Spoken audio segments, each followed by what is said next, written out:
these different aspects, you begin to wonder then what is the real cost of speech?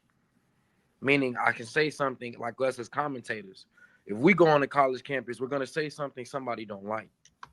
The problem is not that we saying something that somebody don't like, is that the people who are engaging with us have learned this behavior of drastic retaliation, which is the downfall of society. It's the same downfall that Kemet, Egypt went through when they had their problems because they were dealing with leadership issues. And anytime speech, because remember, Egypt was the original America. Anytime speech or the freedoms of the people is in jeopardy, your whole civilization can fall apart, because that's the foundation of what we stand on, being able to say what we want. We cannot go over to Saudi Arabia and do and say what we want. So I think that was in jeopardy, and him kind of making a joke about it, which, like I said, I disagree with them suspending him. There's freedom of speech, right? Now there are consequences.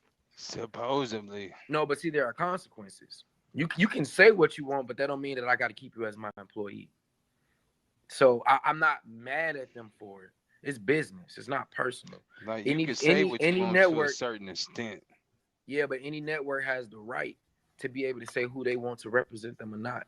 You get a case and you work for a certain job, they have the right to drop your ass. You get into a controversy online and you dealing with media like Shannon Sharp did, they got a right to drop your ass. So it's at some point there must be some kind of understanding that if speech is no longer available, it's a problem. And then I think he just had kind of put like a little icing on the cake, and they wanted to make an example out of him.